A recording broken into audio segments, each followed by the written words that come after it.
কি হলো মুন্নি? তুমি এই অবেলা শুয়ে আছো কেন? আমার শরীরটা ভীষণ খারাপ। আমি উঠতে পারছি না। তুমি একটু কষ্ট করে ওষুধ নিয়ে আসো মিসকে।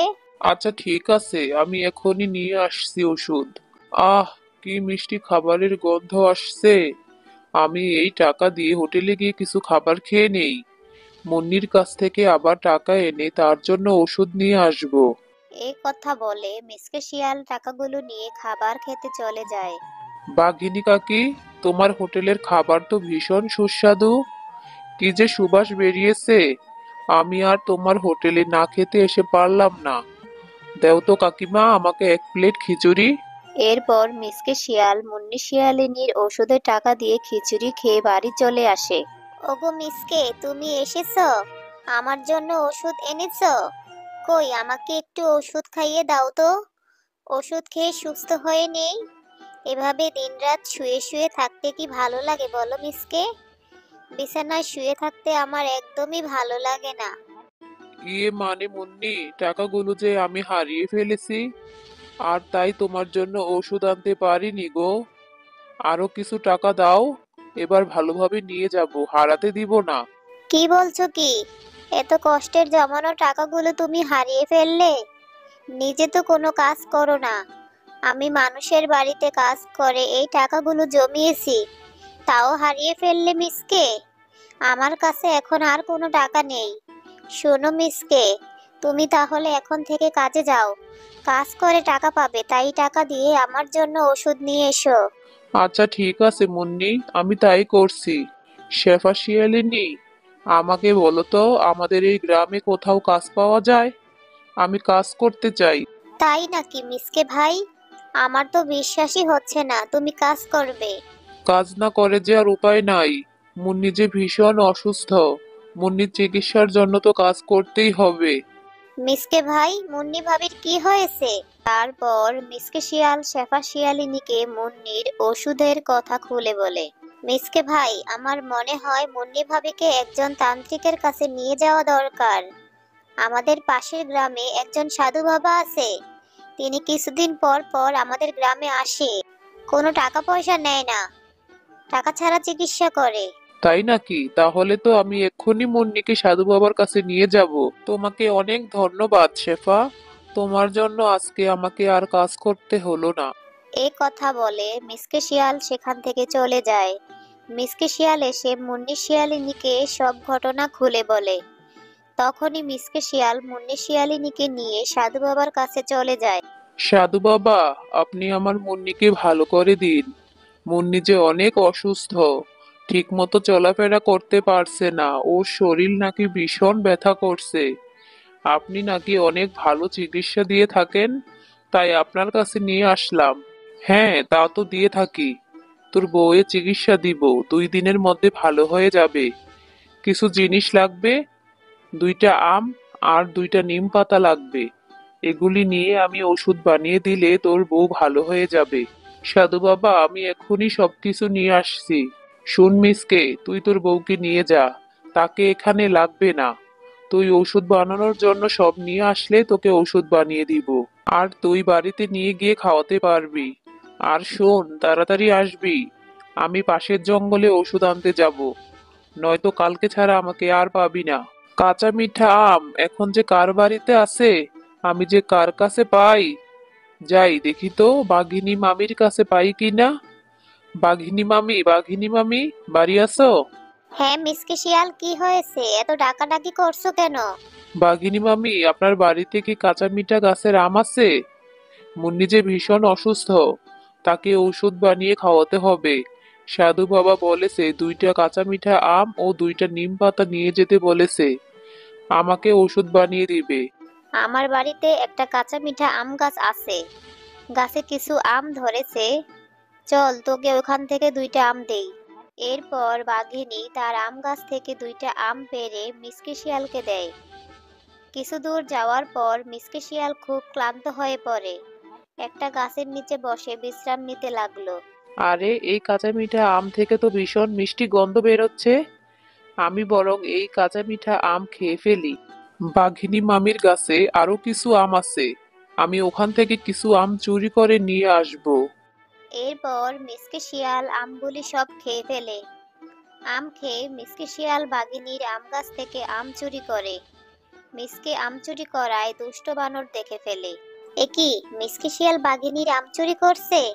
ব্যাপারটা তো বাঘিনী মামিকে বলতে হয়। কি বলছো বানর? মিসকে আমার গাছের আম চুরি করেছে? আমি না কিছুক্ষণ আগে মুন্নির ওষুধের জন্য কাঁচা মিঠা আম পেড়ে দিলাম। শয়তান মিসকে আমাকে মিথ্যে কথা বলেছে। আজ মিসকের একদিন কি আমার একদিন। কে কে আমাকে মারছে? ও বাঘিনী মামি, আমি তো তোমাকে বলে আম পাড়ছিলাম। চুপ থাক মিথ্যাবাদী কোথাকার। আমাকে মিথ্যা বলে আমার গাছের আম নিয়েছিস? আবার তুই আমার গাছের বাকি আম চুরি করতে এসেছিস? এত লোভ তোর? তোকে এত আজ আমি মারতে মারতে মেরেই ফেলবো।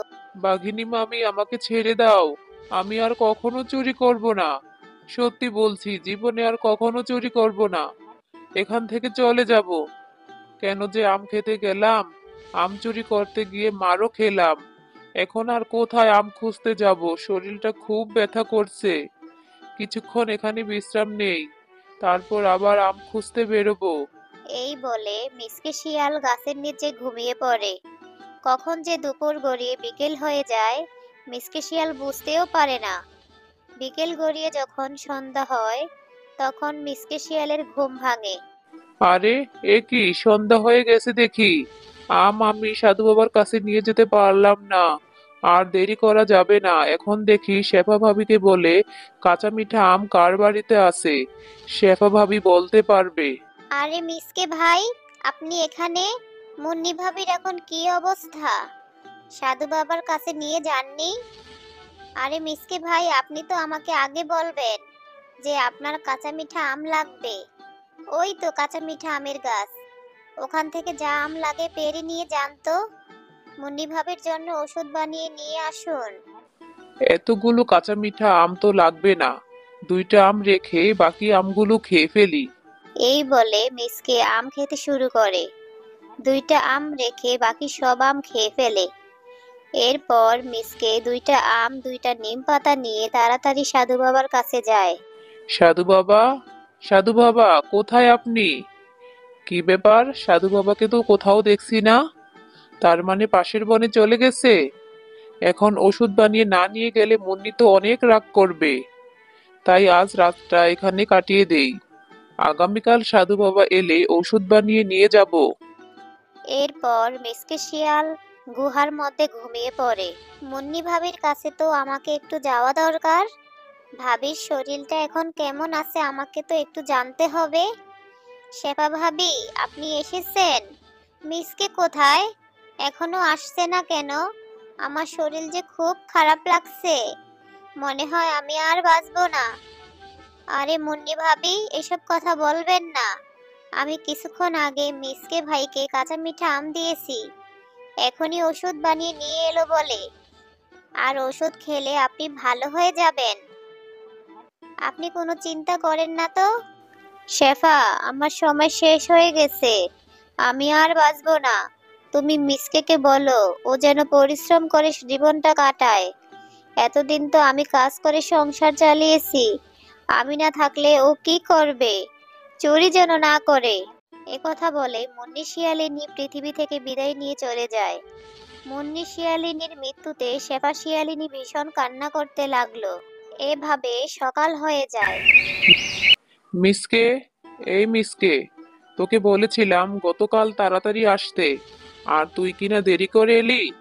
তাই তো আমি আমার কাজে চলে গিয়েছিলাম। আপনার আসতে দেরি দেখে আমি এখানে অপেক্ষা করতে থাকি। আমাকে তাড়াতাড়ি ওষুধ বানিয়ে দেন সাধু বাবা।